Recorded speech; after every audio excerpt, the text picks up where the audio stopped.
Hi welcome back to ഡിഷെഫ് foodies cooking recipes. ഞാനിന്ന് കൊണ്ടുവന്നിരിക്കുന്നത് കുട്ടികൾക്ക് ലഞ്ച് ബോക്സിൽ കൊടുത്തയക്കാൻ പറ്റിയ ഒരു ഹെൽത്തി വിഭവമായിട്ടാണ് ക്യാരറ്റ് റൈസ്. ചിലപ്പോഴെങ്കിലും കുട്ടികൾക്ക് മടിയായിരിക്കും ക്യാരറ്റൊക്കെ കഴിക്കാൻ. അപ്പോൾ ഈ ഒരു റൈസ് നിങ്ങൾ തയ്യാറാക്കണമെങ്കിൽ കാലത്തെ പണി പകുതി കുറയ്ക്കാം. ഒരു കറിയും ഉപ്പേരിയും ഒക്കെ വയ്ക്കണം റൈസിൻ്റെ കൂടെ. ഇതാവുമ്പോൾ ഈ ഒരു ക്യാരറ്റ് റൈസ് തയ്യാറാക്കുക, ഇതിൻ്റെ കൂടെ ഒരു സാലഡ് ഉണ്ടായാൽ കുശാലായി. അപ്പോൾ നമുക്കിത് എങ്ങനെയാണ് തയ്യാറാക്കുന്നത് നോക്കാം. ഞാനിവിടെ 1.5 ഗ്ലാസ് ബസ്മതി റൈസ് കുതിർത്തി ഇട്ടിട്ടുണ്ട്. ഇനി നമുക്കിത് കുക്കറിൽ വേവിച്ചെടുക്കണം. സാധാരണ നമ്മൾ റൈസ് വേവിക്കണോടാണ് വേവിക്കുന്നത്. അത് കഴിഞ്ഞിട്ട് വെള്ളം ഊറ്റിക്കളയാണ് ചെയ്യുന്നത്. പിന്നെ നമുക്ക് വേണ്ടത് നമ്മുടെ മെയിൻ ഇൻഗ്രീഡിയൻറ്റ് ക്യാരറ്റ് ഞാൻ ഇതേപോലെ എടുത്തിട്ടുണ്ട്. പിന്നെ എനിക്ക് പറയാനുള്ള ഒരു കാര്യം, ക്യാരറ്റ് കഴിക്കാത്ത കുട്ടികൾക്ക് ആദ്യമായിട്ട് ഉണ്ടാക്കി കൊടുക്കുമ്പോൾ ഒരുപാട് ക്യാരറ്റ് ചേർക്കണ്ട. അപ്പോൾ അവർക്ക് അതിനോട് ഇഷ്ടക്കുറവ് വന്നു കഴിഞ്ഞാൽ പിന്നെ നമുക്കത് മാറ്റിയെടുക്കാൻ ബുദ്ധിമുട്ടാണ്. അപ്പോൾ താല്പര്യമില്ലാത്തവർക്ക് കുറേശ്ശെയായിട്ട് ചേർത്ത് കൊടുക്കാം. ക്യാരറ്റ് കഴിക്കുന്ന കുട്ടികൾക്കാണെങ്കിൽ നന്നായിട്ട് ഇതേപോലെ ഞാനിവിടെ 3/4 കപ്പ് എടുത്തിട്ടുണ്ട്. 3/4 കപ്പ് തന്നെ നിങ്ങൾക്ക് എടുക്കാവുന്നതാണ്. അത് കൂടാണ്ട് ക്യാരറ്റ് ഇവിടെ ചെറിയ കഷ്ണങ്ങളാക്കിയിട്ട് എടുത്തിട്ടുണ്ട്. വളരെ കുറച്ച് എടുത്തിട്ടുണ്ട്. അത് കിടക്കണ കാണുമ്പോൾ ഒരു ഭംഗിക്ക് വേണ്ടിയിട്ടാണ്. അതേപോലെ ബീൻസും ഞാൻ ഇതേപോലെ വളരെ കുറച്ച് അരിഞ്ഞെടുത്തിട്ടുണ്ട്. സവാളയാണ്. സവാള ഒരു മീഡിയം സൈസുള്ള സവാള ചെറുതാക്കി അരിഞ്ഞെടുത്തേക്കുന്നതാണ്. പിന്നെ വേണ്ടത് ആവശ്യത്തിന് ഉപ്പ്, നെയ്യ് വേണം. പിന്നെ ഞാനിവിടെ കാഷ്നട്ടും മുന്തിരി എടുത്തിട്ടുണ്ട്. ഈ കാഷ്നട്ടൊക്കെ കുട്ടികൾക്ക് ആഴ്ചയിൽ ഒരിക്കലെങ്കിലും ഇതൊക്കെ കൊടുത്തയച്ചാൽ നല്ലതാണ്. അപ്പോൾ സാധാരണക്കാരായവർക്ക് എപ്പോഴും കാഷ്നട്ടൊക്കെ ഉപയോഗിക്കാൻ ബുദ്ധിമുട്ടായിരിക്കും. ഞാൻ ഇവിടെ കപ്പലണ്ടി എടുത്തിട്ടുണ്ട്, കാഷ്നട്ട് എടുത്തിട്ടുണ്ട്, മുന്തിരി എടുത്തിട്ടുണ്ട്. അപ്പോൾ നിങ്ങൾക്ക് കപ്പലണ്ടി കയ്യിലുണ്ടെങ്കിൽ അത് ചേർക്കാവുന്നതാണ്. ഇതൊന്നും ചേർത്തില്ലെങ്കിലും കുഴപ്പമില്ല, ടേസ്റ്റൊക്കെ ഉണ്ടാവും. പിന്നെ വേണ്ടത് മസാലക്കൂട്ട്. ഇവിടെ കറുകപ്പട്ട എടുത്തിട്ടുണ്ട്, 2 ചെറിയ കഷ്ണം എടുത്തിട്ടുണ്ട്, ഗ്രാമ്പു എടുത്തിട്ടുണ്ട് ഒരു 3 എണ്ണം, 4-5 കുരുമുളക് എടുത്തിട്ടുണ്ട്, പിന്നെ ഒരു ഏലക്കായ എടുത്തിട്ടുണ്ട്, ഒരു ബേ ലീഫ് എടുത്തിട്ടുണ്ട്. പിന്നെ നമുക്ക് വേണ്ടത് 1/2 ടീസ്പൂൺ മുളക് പൊടി, 1/2 ടീസ്പൂൺ ഗരം മസാലയും 1/2 ടീസ്പൂൺ മല്ലിപ്പൊടിയും. അത് അവരവരുടെ എരിവിനനുസരിച്ച് ഇതിലൊക്കെ ചെറിയ വ്യത്യാസം വരുത്താവുന്നതാണ്. ഇത്ര ഇൻഗ്രീഡിയൻസ് മതി. ഇവിടെ ഞാൻ റൈസ് കുക്കറിൽ വെച്ചേക്കാണ്. അപ്പോൾ വെള്ളത്തിന് അളവൊന്നുമില്ല, നമ്മളിത് ഊറ്റി കളയാണ് ചെയ്യുക. അപ്പോൾ വെള്ളത്തിന് അളവൊന്നുമില്ല. അപ്പോൾ ധൈര്യമായിട്ട് നിങ്ങൾക്ക് കൂടുതൽ വെള്ളം വെച്ചിട്ട് വേവിക്കാവുന്നതാണ്. ഇതിലോട്ട് ഞാനൊരു 1/4 ടീസ്പൂൺ നെയ്യ് ചേർക്കുന്നുണ്ട്.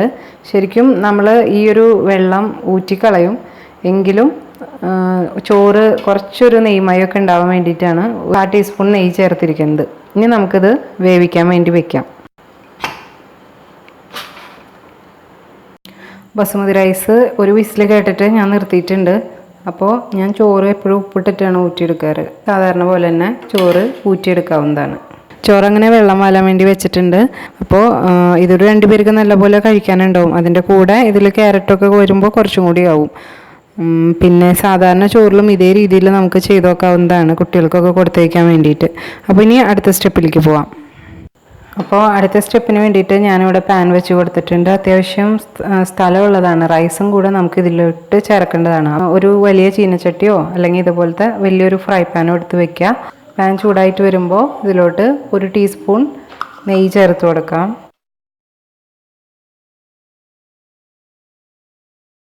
ഇതിലോട്ട് നമ്മളെടുത്ത് വെച്ച മസാല ആദ്യം ചേർക്കാണ്. നന്നായിട്ടൊന്ന് ചൂടാക്കി എടുക്കാം. മസാല ചൂടായിട്ടുണ്ട്. ഇനി ഇതിലോട്ട് ഞാൻ കാഷ്നട്ട്, മുന്തിരി, അതേപോലെ ഞാൻ കപ്പലണ്ടി എടുത്തിട്ടുണ്ട്, അത് ചേർത്ത് കൊടുക്കുകയാണ്. കുറച്ച് തമിഴ്നാട് സ്റ്റൈലിലൊക്കെ ആണെങ്കിൽ ഇതിൽ കടുക് പൊട്ടിച്ചിട്ട് വറ്റൽമുളകൊക്കെ ചേർക്കണവരുണ്ട്. ഞാനിപ്പോൾ അത് ഏറ്റവും എളുപ്പത്തിലാണ് ഉണ്ടാക്കുന്നത്. Maximum ingredients കുറച്ചേക്കാണ്.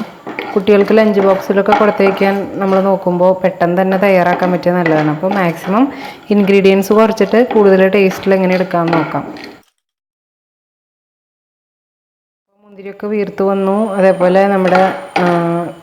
അതേപോലെ കപ്പലണ്ടി, കാഷ്നട്ടൊക്കെ തിരിച്ച് കളർ മാറി വരുന്നുണ്ട്.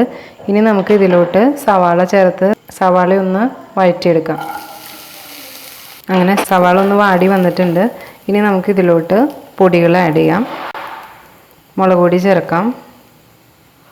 ഇതിൽ ഗരം മസാലയും ഉണ്ട്, മല്ലിപ്പൊടിയും ഉണ്ട്. ഇനി നന്നായിട്ടൊന്ന് മിക്സ് ചെയ്യാം. എടുത്തു വെച്ചിരുന്ന ക്യാരറ്റ് ഇങ്ങനെ ചിരവി എടുത്തത് ഇതിലോട്ട് ചേർക്കാം. വളരെ കനം കുറച്ച് ഇതേപോലെ എടുത്തേക്കണ കാരണം പെട്ടെന്ന് തന്നെ വേവും. ഇതിലോട്ട് നമുക്ക് ബീൻസും ക്യാരറ്റും കൂടെ ചേർക്കാം. ഈ അരിഞ്ഞിടുന്ന ക്യാരറ്റ് ഒരുപാട് അങ്ങോട്ട് വേവില്ല, നമ്മൾ പച്ചയിൽ തന്നെ കഴിക്കുന്നതാണ്, അതുകൊണ്ട് കുഴപ്പമില്ല. ഒരു 3 മിനിറ്റെങ്കിലും നമുക്ക് നന്നായിട്ട് ഇങ്ങനെ മിക്സ് ചെയ്തെടുക്കാം.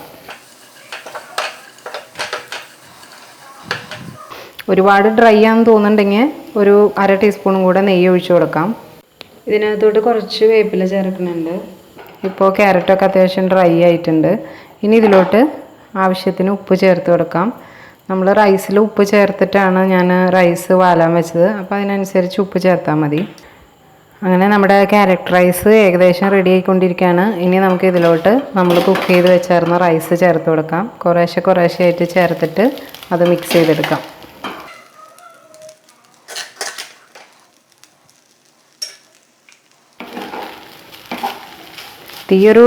തീ ലോ ഫ്ലെയിമിൽ വേണം വെക്കാൻ.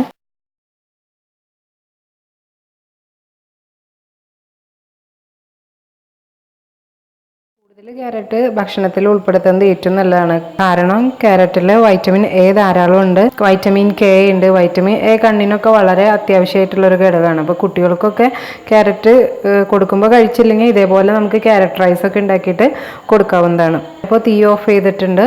ഇവിടെ നമ്മുടെ ടേസ്റ്റി ആയിട്ടുള്ള ഹെൽത്തി ആയിട്ടുള്ള ക്യാരറ്റ് റൈസ് ഇവിടെ റെഡി ആയിട്ടുണ്ട്. ഇതിൻ്റെ ഏറ്റവും നല്ല കോമ്പിനേഷൻ എന്ന് പറയുന്നത് സാലഡാണ്. അപ്പോൾ സാലഡും കൂടെ നമുക്കിതിൽ വെച്ച് കൊടുത്തയക്കാവുന്നതാണ്. അപ്പോൾ ഈ ഒരു വീഡിയോ നിങ്ങൾക്ക് യൂസ്ഫുള്ളായെന്ന് വിചാരിക്കുന്നു. ഇതുപോലുള്ള കൂടുതൽ റെസിപ്പീസ് കിട്ടാൻ ആദ്യമായിട്ടാണ് ചാനൽ കാണുന്നതെങ്കിൽ ചാനൽ സബ്സ്ക്രൈബ് ചെയ്യുക. നിങ്ങളുടെ അഭിപ്രായങ്ങൾ കമൻറ്റ് വഴി അറിയിക്കുക, ലൈക്ക് ചെയ്യുക, ഷെയർ ചെയ്യുക. Thanks for watching. Bye from D chef foodies cooking recipes. Thank you.